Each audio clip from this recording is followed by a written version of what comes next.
오늘 우리에게 주신 하나님 말씀은 이사야 42장 1절부터 4절까지 말씀입니다. 한 목소리로 봉독하겠습니다. 내가 붙드는 나의 종, 내 마음에 기뻐하는 자, 곧 내가 택한 사람을 보라.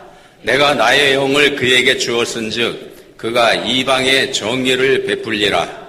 그는 외치지 아니하며 목소리를 높이지 아니하며 그 소리를 거리에 들리게 하지 아니하며 상한 갈대를 꺾지 아니하며 꺼져가는 등불을 끄지 아니하고 진실로 정의를 실행할 것이며 그는 쇠하지 아니하며 낙담하지 아니하고 세상에 정의를 세우기에 이르리니 섬들이 그 교훈을 앙망하리라. 아멘.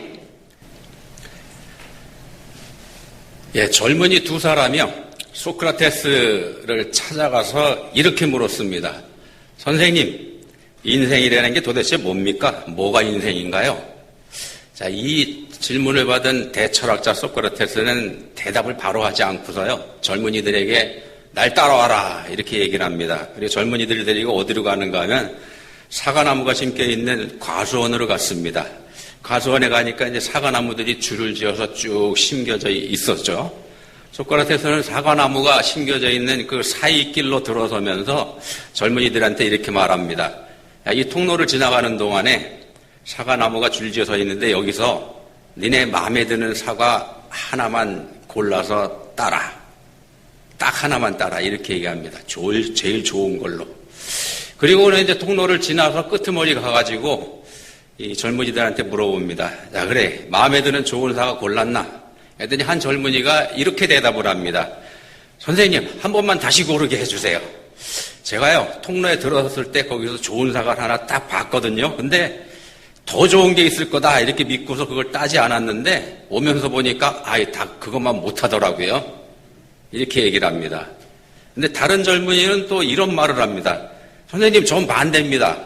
과수원에 들어서자마자 좋은 사과가 보여서 얼른 땄는데 오면서 보니까 이것보다 더 좋은 게 그냥 널렸더라고요. 그래서 저도 후회스럽습니다. 이렇게 얘기를 합니다. 이 두 청년의 말을 다 듣고 난 소크라테스가 이렇게 말했다 그럽니다. 그게 인생이다. 이렇게 해도 후회스럽고 저렇게 해도 후회가 되는 것. 그게 바로 인생이다. 그게 바로 인생입니다. 며칠 전에 베네수엘라 대통령이 미군 특공대에게 체포되는 그런 거 우리가 봤죠. 체포인지 납치인지 아무튼 뭔가 있었습니다. 베네수엘라, 이 남미 국가들 중에서 제일 잘 살았던 나라입니다. 왜 제일 잘 살았냐? 석유가 많은 나라죠. 세계에서 석유 매장량이 제일 많은 나라. 사우디아라비아보다 석유가 더 많은 나라입니다. 잘 살았습니다. 1등으로. 군사력은요.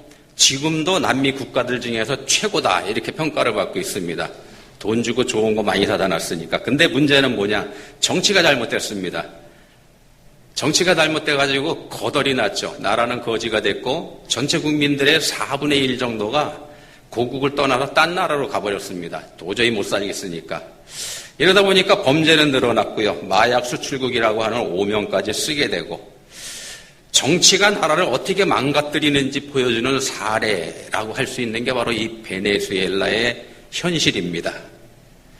한번 생각을 해보십시오. 정치를 바로 세우는 요인이 뭘까요? 정치를 바로 세우는 요인, 뭐가 중요할까요? 여러 가지 꼽을 수 있겠습니다만 그 중에 정의라고 하는 거 꼽지 않을 수가 없죠. 정의가 바로 서지 않으면 결국 망하고 맙니다. 정의가 바로 서지 않으면 결국 망하고 만다는 건 우리는 역사를 통해서 봐왔습니다. 역사가 그걸 가르쳐 주죠.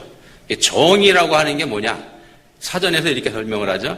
진리에 맞는 올바른 도리, 올바른 마음, 또 바른 뜻, 이런 게 정의다 이렇게 얘기합니다. 진리에 맞는 올바른 도리, 올바른 마음, 바른 뜻. 그러니까 올바르지 않으면 결국 망하고 만다. 이걸 역사가 우리한테 보여주는 거라는 말씀이 됩니다. 그게 정의라고 하는 단어가 가지는 뜻인 것 같습니다. 그래서 모든 정치는요, 정치하는 모든 사람들은 자기가 정의를 세운다 이렇게 주장을 합니다. 정권들이 새로 등장할 때마다 우리가 정의를 세우겠다 이렇게 주장합니다만 인류의 역사에서 보면은 정말로 정의로웠던 정권을 찾아볼 수 없습니다. 찾아보기가 쉬운 게 아니고 사실상 그런 정권은 없습니다. 존재하지 않았습니다. 이사야 42장, 오늘 본문이 이사야 42장에 들어있는데요. 이 이사야 42장은 하나님의 종인 메시아가 하나님의 거룩한 뜻을 이루신다는 구원의 메시지를 담고 있는 장입니다. 하나님께서는 당신께서 택하여 세우신 종을 통해서 일하실 거고, 메시아죠. 메시아를 통해서 일하실 거고, 하나님의 종이 되는 메시아는 하나님의 백성들한테 하나님의 언약이 이루어지게 할 것이며, 그걸 통해서 하나님께서는 찬양을 받으실 거다. 이런 말씀을 이사야 42장에서 하고 있습니다. 그 중에 들어가 있는 오늘 본문 말씀 1절부터 4절입니다. 본문에서는 그 하나님의 뜻을 정의라고 이렇게 말씀을 합니다. 정의. 본문에 보시면은 1절, 3절, 4절에 정의라는 단어가 나옵니다. 3번이나 나옵니다. 1절에서는 이방의 정의를 베풀고 이렇게 말씀을 하고요. 이방의 정의를 베풀 거다. 3절에서는 정의를 시행할 것이고 4절에서는 마침내 세상의 정의를 세우기에 이르게 될 거다. 이런 말씀을 본문에서 합니다. 누가? 하나님의 종인 메시아가 그렇게 할 거다. 그래서 하나님께서 택하셔서 보내시는 하나님의 종 메시아는 정의를 위해서 오시는 셈이 됩니다. 메시아는 정의를 위해서 오십니다. 누구의 정의인가? 하나님의 정의입니다. 앞에서 잠깐 말씀드렸습니다만 세상의 모든 정권은요, 자기들이 정의라고 주장했습니다만, 지금도 하고 있습니다만, 그 어떤 정권에서도 온전한 정의를 우리가 보지는 못했습니다. 앞에서 정의라고 하는 걸 올바른 마음, 올바른 도리, 바른 뜻, 이렇게 사전에서 설명한다고 말씀드렸는데, 여기서 올바르다고 하는 것, 올바르다, 바르다, 이 기준을 자기들이 정하는 게 문제입니다. 어떤 게 올바른지 그 기준을 자기들이 정하는 게 문제입니다. 그 기준을 자기들 마음대로 정할 때 그건 이미 실패한 정의입니다. 실패가 예약된 겁니다. 그 정의는 그래서 이미 실패한 정의입니다. 자기들이 기준을 세우는 정의. 자, 그러면 어떻게 정의를 우리가 세울 수 있을까? 본문 1절에서 보시면은 하나님의 종은 정의를 이방에 베풀되 어떻게 베푸냐 하면은요, 하나님의 영으로 그렇게 한다 말씀합니다. 하나님의 영, 성령입니다. 성령. 하나님께서 하시는 일이다 그런 뜻입니다. 정의라고 하는 건 하나님께서 하시는 일이다. 참 정의는 하나님에게 있다. 그런 뜻이 됩니다. 하나님의 정의가 우리의 삶에서 어떻게 드러나는지 본문 2절, 3절에서 이렇게 말씀을 합니다. 하나님께서 생각하시는 정의가 어떻게 나타나는지 말씀하는 겁니다. 그는 외치지 아니하며 목소리를 높이지 아니하며 그 소리를 거리에 들리게 하지 아니하며 상한 갈대를 꺾지 아니하며 꺼져가는 등불을 끄지 아니하고. 자, 성령의 사람은요, 자신을 드러내지도 않고 자신을 높이지도 않는 거 물론이고 남을 상하게 하거나 남에게 해를 주거나 그런 거 안 한다는 겁니다. 그런 거 안 하는 게 정의입니다. 세상에서 말하는 정의는 이거하고 반대지 않습니까? 자기들이 정의라고 일단 목소리부터 높입니다. 세상의 정의가요, 바르지 않은 자들, 그러니까 자기들의 기준에 들지 않는 자들을 먼저 제거하는 것부터 시작을 합니다. 그게 세상의 정의죠. 제거하는 것부터 시작을 합니다. 그게 세상의 정의입니다. 하나님께서 가지고 계신 정의하고는 완전히 반대입니다. 그래서 결국 세상의 정의라고 하는 건, 정의라고 자기들이 얘기하는 사람들은 사실은 뭐가 정의이고 어떻게 정의를 세울 수 있는지 알지도 못하면서 하는 얘기입니다. 그게 우리 인생들이 가지고 있는 한계인 거죠. 하나님의 정의와 사람들의 정의가 다릅니다. 이렇게 다르면은 그 중에 어떤 것이 옳고 어떤 것이 틀린 게 나올 수 있겠죠. 어떤 게 맞겠습니까? 당연히 하나님의 온전하고 완전한 정의는 하나님에게 있는 게 맞습니다. 하나님의 정의가 참 정의입니다. 자, 그럼 우리가 어떻게 하나님의 정의에 더 가까이 다가갈 수 있을까? 하나님의 정의에 우리가 어떻게 더 가까이 다가갈 수 있을까요? 전도서 7장 14절에서 이렇게 말씀을 합니다. 전도서 7장 14절입니다. 형통한 날에는 기뻐하고 곤고한 날에는 되돌아보아라. 형통한 날, 곤고한 날 등장을 합니다. 형통할 때는 기뻐해야죠, 당연히. 곤고한 날, 힘든 날이 오면 어떻게 되는가? 되돌아보아라. 이런 말씀을 합니다. 그러면서 이렇게 이어집니다.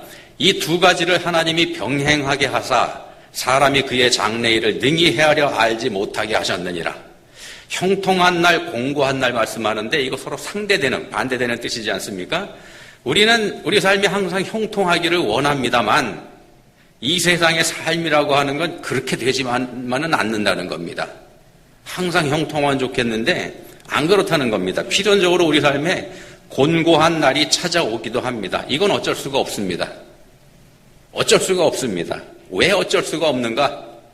왜 어쩔 수가 없는가에 대해서는 성경에서 한마디로 잘라서 말씀합니다. 죄 때문이다. 우리들의 죄 때문에. 우리가 세상을 살다 보면은요, 세상이 돌아가고 있는 방식에 우리가 분통을 터뜨려야 할 때가 종종 있습니다. 세상이 부조리하고 불합리할 때, 그렇죠. 세상이 모순되기 때문에 우리가 분통을 터뜨리게 됩니다. 그게 우리들의 이 세상 삶이기도 합니다. 우리는 이성을 가지고 있습니다.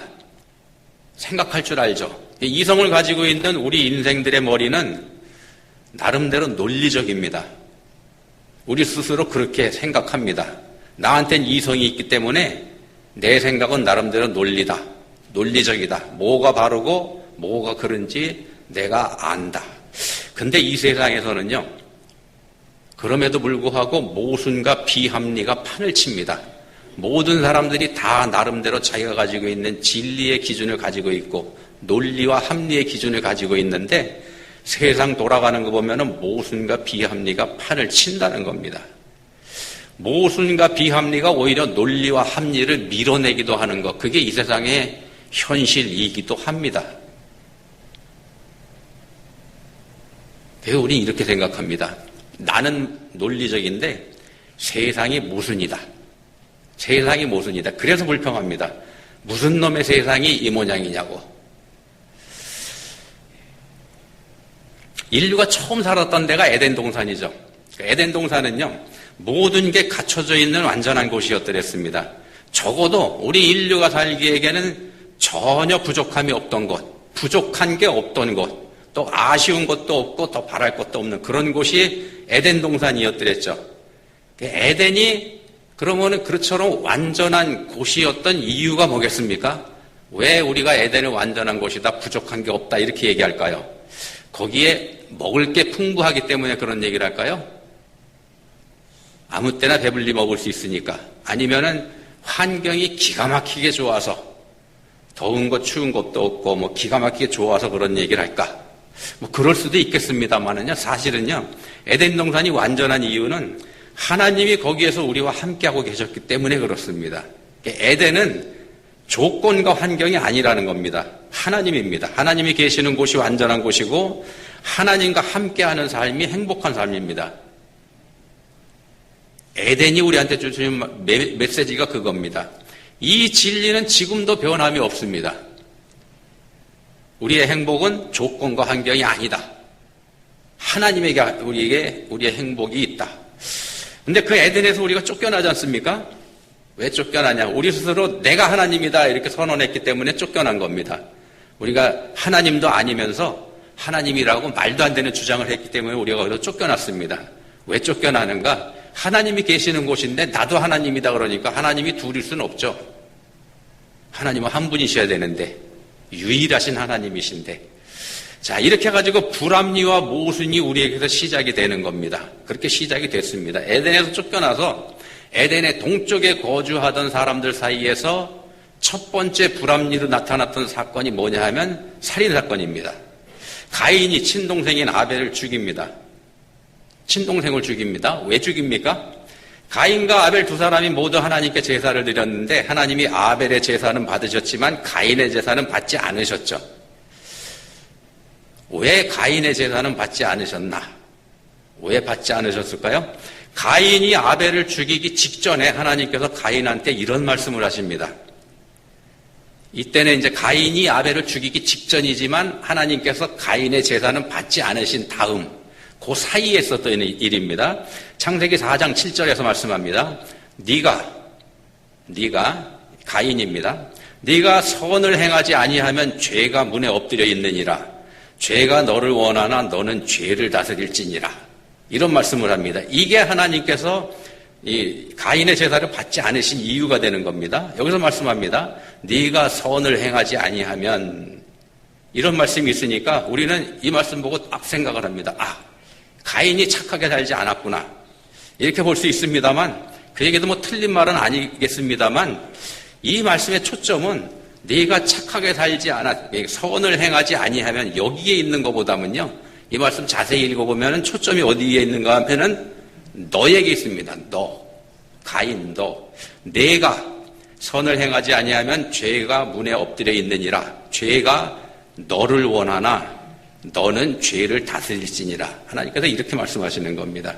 너에게 초점이 있습니다. 죄가 너를 원하지만 너는 그 죄를 다스려라. 하나님께서 이 말씀을 하십니다. 죄는 너를 다스리고 싶어 할 건데 그 죄에게 네가 다스림 받지 말고 네가 그 죄를 다스려라. 이 말씀하신 겁니다. 이게 하나님께서 가인에게 제시한 하나님의 정의입니다. 이 말씀을 들은 가인이 어떻게 합니까? 바로 이어지는 장면에서 동생 아벨을 죽여버리죠. 죽였습니다. 죄를 다스려라 이렇게 하나님 말씀하셨지만 가인은 자기 자신을 죄에게 내줘버린 겁니다. 자신을 죄에게 내줘버렸습니다. 하나님께서는 하나님의 정의를 말씀하셨지만 스스로 하나님이 된 인간은 하나님의 정의가 아닌 자신의 정의를 실행해버린 겁니다. 자신의 정의, 인간의 정의가 뭐냐? 자기보다 더 나은 자를 없애버리는 겁니다. 자기가 최고가 돼야 되는데, 하나님이니까요. 자기가 최고가 돼야 되는데 자기한테는 최고가 될 능력이 없습니다. 죄를 넘어서지 못하겠거든요. 그럼 어떻게 합니까? 죄를 없애버리면 되는 거죠. 그게 인간들이 가지고 있는 정의입니다. 인간들의 논리가 바로 그겁니다. 자기의 정의를 세우려는 게 곧 망하는 길이다. 라는 것까지 생각을 하지 않는 겁니다. 그렇게 하면 자기가 망하는데 그것까지 생각하지 않는 게 인간들의 논리의 한계입니다. 가인은요, 자기의 정의를 세우면서 하나님과 대립하는 길을 가게 됩니다만 그렇게 갔습니다. 하나님의 정의를 제시했는데 거부해버렸죠. 하나님과 대립하는 길에 섭니다. 그럼 한번 여기서 아벨이라는 사람 한번 생각해 보시죠. 아벨. 죽었지 않습니까? 살해당했습니다. 아벨이 했던 일 뭡니까? 하나님께 제사 드리는 일이었더랬습니다. 하나님께서 받으실 만한 바로 된 제사를 드렸습니다. 하나님께서 기뻐하시는 제사를 드렸습니다. 그리고는 그 결과 맞아 죽었습니다. 한번 생각을 해보십시오. 하나님께 올바른 제사를 드렸고 그 제사를 하나님께서 기쁘게 받아주셨다면 아벨은 당연히 복받아야 하지 않습니까? 그게 당연한 논리죠. 우리가 가지고 있는 논리입니다. 근데 아벨은 그것 때문에 맞아 죽었다는 겁니다. 말이 안 되죠, 이게. 말이 안 됩니다. 자, 그러면 하나님은 왜 아벨을 지켜주지 않으셨을까? 바르게 사는 사람인데 말입니다. 가인에게 하셨던 말씀에 빗대보면은 아벨은 죄를 다스린 사람이고 하나님께서 원하시는 삶을 산 사람인데 근데 하나님께서는 아벨이 살해당하는 거 막지 않으셨다는 겁니다. 보호해주지 않으신 거죠. 근데요, 그래서 이 사람이 아벨입니다. 아벨. 아벨이라는 단어의 뜻이 뭐냐면 허무입니다. 허무. 전도서에서 말씀하죠. 헛되고 헛되며 헛되고 헛되니 모든 것이 헛되도다. 이 헛되다고 번역된 이 말이 5차례나 반복되는 이 말의 단어가 히브리 원어로 헤벨입니다. 헤벨. 그래서 헤벨 이렇게 반복이 되는 건데 이 헤벨하고 아벨하고가 같은 단어입니다. 같은 단어입니다.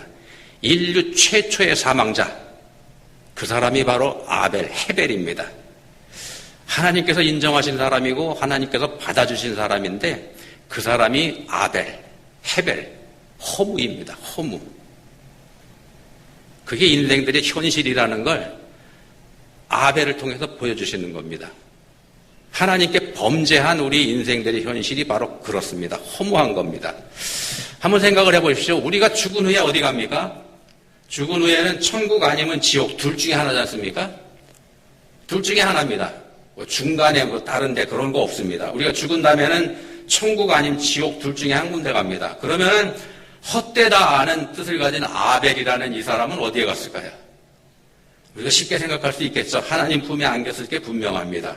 하나님의 정의를 받아들이는 사람이고 하나님의 사람이니까. 그렇지만 그 삶이 우리가 보기에는 헛된 삶으로 보인다는 겁니다. 허무하게 죽었으니까요. 그래서 시편 62편 9절에서 다윗은 이렇게 절규했습니다. 시편 62편 9절입니다. 아 슬프도다. 사람은 입김이며 인생도 속임수이니 저울에 달면 그들은 입김보다 가벼우리로다. 인생이 얼마나 허무하냐 하면 저울에 달아보니까 입김만도 못할 만큼 값어치가 없다. 이렇게 절규를 한 겁니다. 여기서 입김이라고 번역된 이 단어가 히브리 원어로 헤벨입니다. 헤벨. 헤벨이라는 단어는 헛되다는 뜻이라고 앞에서 말씀드렸죠. 근데 이 단어에는 헛되다는 뜻만 있는 게 아니고 증기, 숨 이런 뜻도 있습니다. 숨, 우리가 쉬는 숨이요. 그래서 수증기도 숨도 실체가 없이 곧바로 사라져버리는 그런 존재들이지 않습니까? 수증기도 잠깐 보였다 사라지죠. 숨은 아예 우리한테 눈에 보이지도 않고 아벨의 삶이 바로 그런 삶이었다는 겁니다. 이 아벨의 삶을 세상편에서 보면은 헛되고 헛된 삶, 헛되고 헛되며 헛되고 헛된 삶 그렇게 된다는 겁니다. 그렇게 보인다는 겁니다.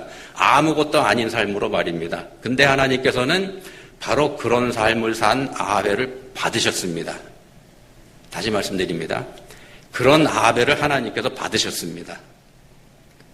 가인과 아벨의 이야기는요, 우리가 한계를 가진 존재라는 사실을 받아들이라는 그런 메시지가 들어 있습니다. 인생의 의미는 우리 인간들이 정의하는 게 아니고 하나님께서 정의하신다. 인생의 의미는 하나님께 있다는 거, 이거 알라. 이런 메시지를 가인과 아벨의 이야기에서 우리한테 주고 있습니다. 모든 것이 헛되도다 하고 말씀하는 전도서가 헤벨, 그러니까 인생의 허무함을 이거 말하고 있습니다. 우리가 그렇게 알고 있죠. 전도서는 인생의 허무를 얘기하면서 시작하는 걸로 그렇게 되어 있습니다만 인생이 허무한 이유는 인생이 허무한 건 세상이 부조리하기 때문에도 그렇습니다. 부조리한 세상이 우리 인생을 허무하게 만들어버립니다. 부조리한 가인이 아벨의 삶을 허무하게 만들어버리는 것처럼 말입니다.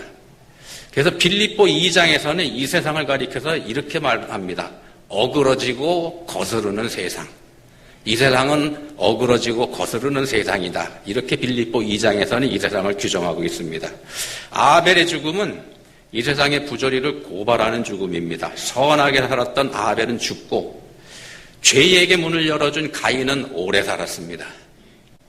가인은 오래 살았습니다. 죄에게 문을 열어주고 죄를 지면서 사는 아벨은 오래 살았습니다. 그리고 자손들도 번창했죠. 자손들이 어떻게 번창했나? 우리가 잘 압니다. 가인의 후손들이 세상에 문명을 일으킵니다. 문화를 창조하고 음악을 만들고 각종 기구와 도구를 만들어서 산업을 일으키죠. 야발이라는 사람이 가축을 치는 자의 조상이 됐다. 이렇게 성경에서 말씀하고 유발이라고 하는 사람은 수금과 퉁소 부는 자의 조상이 됐고 두발가인이라고 하는 가인의 후에는 부리와 세로 여러 가지 도구를 만드는 그런 사람이 됩니다. 이 사람들이 세상에 문화를 일으키고 문명을 일으키고 편리한 세상을 만들었다는 겁니다. 누가요? 가인의 후손들이 그렇게 합니다. 그리고 지금 우리는 그렇게 인류가 일궈온 기술과 문명의 혜택을 누리면서 우리 스스로를 자랑스러워하고 있죠. 요즘에 엄청나게 달라지고 있지 않습니까? 인간들의 능력이 그렇게까지 발전했다는 겁니다. 그걸 보면서 우리 스스로도 놀라는 게 우리들의 능력이기도 합니다. 우리가 그렇습니다. 그거 자랑스러워하고 있죠. 그럼 한번 생각을 해보십시오. 우리는 스스로 가인의 후예임을 인정하고 있는 셈입니다. 그러지 않습니까? 가인의 후예들이 다 일궈온 거, 그 혜택을 우리가 받고 있고 우리가 또 그걸 또 일구어 가고 있으니까 이게 역시 또 부조리라는 말씀입니다. 이것도 부조리입니다. 불합리입니다. 전도에서 말씀하는 헛된 것. 그럼 한번 보십시오. 누가 이 세상을 부조리하게 만들고 있는 겁니까? 가인의 후예들이 그렇게 한다고 말씀드렸죠. 그게 바로 우리입니다. 바로 내가 그렇게 만들고 있는 겁니다. 이 세상을 부조리 하게. 그래 놓고선 우리는 그 책임을 하나님께 다 떠넘겨버립니다. 당신이 창조한 세상이 왜 이 모양이냐? 그렇게 하나님께 따지고 덤벼들죠. 목소리를 올립니다. 본문에 하나님의 종 메시아는 그렇게 자기 목소리를 내질 않습니다. 자기를 드러내게 하지도 않습니다. 남을 해치지도 않고요. 남을 넘어뜨리지도 않고 그런 모습으로 본문의 메시아가 등장을 합니다. 그런 모습으로 등장해서 하나님의 정의를 이루어갑니다. 세상이 구박하면 구박을 그냥 받습니다. 세상이 죽이면 죽어줍니다. 그냥. 그렇다고 해서 이게 체념이 아닙니다. 어쩔 수 없어 참는 것도 아니고 힘이 없어서 당하는 그런 것도 아닙니다. 그러면서도 낙담하지도 않고 실망하지도 않고 그게 본문에 등장하는 하나님의 종, 메시아의 모습입니다. 왜 그러냐 하면은요, 하나님이 뒤에 계시기 때문에, 하나님의 영이 함께 계시기 때문에 이렇게 할 수 있는 겁니다. 그래서 본문의 정의는, 하나님의 정의는요, 논리가 아닙니다. 이성도 아닙니다. 부조리하고 타협하는 건 더더욱 아니고요. 본문에 등장하는 정의는 하나님의 정의입니다. 하나님의 정의, 우리가 다 이해할 수 있는 게 아니라는 말씀입니다. 때로는 우리가 보기에 부조리하게 보이기도 하고 이상하게 보이기도 하고 그게 하나님의 정의입니다. 이치를 따져가면서 할 수 있는 희생, 그런 건 없습니다. 예수님은 우리를 위해서 희생하셨죠. 근데 이치를 따지면 못합니다. 이치를 따지면서 자신을 희생할 수는 없습니다. 왜냐하면 희생이라고 하는 것 자체가 논리에 맞지 않습니다. 예수님의 희생이 뭡니까? 아무 죄가 없는 예수님이 죄덩어리인 우리를 위해서 대신 죽으신 겁니다. 이게 모순입니다. 모순. 이치하고 맞지 않는 거. 모순이고 불합리한 거고. 이 세상을 우리가 그렇게 만들었다는 겁니다. 이 세상을 우리가 그렇게 만들었습니다. 그걸 하나님은 묵묵히 받아주고 계시는 겁니다. 우리들의 부조리에 대해서 하나님께서 침묵하고 계십니다. 우리한테 뭐라고 하지 않으시고 침묵으로 우리의 부조리를 꺾고 계시는 겁니다. 우리가 만든 부조리, 우리의 불합리의 책임, 우리는 그걸 하나님께 떠넘깁니다. 당신이 만든 세상이라 그러면서. 성자 예수님이 다 떠맡으셨죠. 예수님이 십자가에서 그걸 다 떠맡고 책임지고 죽으셨습니다. 예수님의 십자가가 이 세상에서 가장 불합리한 겁니다. 논리에 맞지 않고 이치에도 닿지 않는 그게 바로 예수님의 십자가입니다. 우리가 바로 그렇게 만들었습니다. 우리 인생들이 예수님을 십자가에 못 박았죠. 그래놓고서 우리는 말합니다. 무엇이나 되는 듯 그렇게 말하죠. 이 세상을 가리켜서 자기 삶을 가리켜서 헛되고 헛되며 헛되고 헛되니 모든 것이 헛되도다. 세상에 정의는 없다. 우리가 그렇게 얘기합니다. 우리가 이렇게 사악하다는 말씀을 드리는 겁니다. 우리가 이렇게 나쁜 놈들입니다. 자, 하나님의 종이 세상에서 고난을 당하는 것, 이게 하나님의 뜻입니다. 그게 하나님의 정의이기 때문에 그렇게 하십니다. 우리는 무슨 정의가 그러냐 이렇게 생각합니다만 예수님의 그 고난과 죽음이 우리를 지옥에서 천국으로 이끄는 겁니다. 영원한 멸망에서 영원한 생명으로 우리를 옮겨주셨습니다. 우리가 보기에는 논리적이 아닌데 하나님의 정의가 그렇게 만드신 겁니다. 그런 은혜를 우리가 입고 있습니다. 그런 은혜를 입은 그리스도인, 우리 그리스도인들은 결코 망하지 않는다. 성경에서 이렇게 말씀합니다. 결코 망하지 않는다. 결코 무너지지도 않고 결코 넘어지지도 않는다. 왜냐? 하나님께서 함께 하시기 때문에요. 세상은 결코 정의롭지 않습니다. 정의는 오직 하나님에게 있습니다. 그 하나님만 믿으시기 바랍니다. 기도하시겠습니다. 하나님 아버지, 저희는 세상에서 형통하고 세상에서 평안한 거 이걸 복이다 이렇게 생각을 합니다. 근데 저희의 삶에 고난이 오고 환란이 올 때 그래서 하나님을 원망합니다. 근데 세상에서의 불통이 하나님 나라에서의 형통이요 세상에서의 고난이 하나님 나라에서의 축복이다. 이거 생각하라. 말씀하셨습니다. 이제는 저희에게 믿음 주시기 원합니다. 하나님께서 주시는 모든 게 참된 복이라는 거 믿고 오직 감사하며 살게 해주시기 원합니다. 예수님 이름으로 기도합니다. 아멘.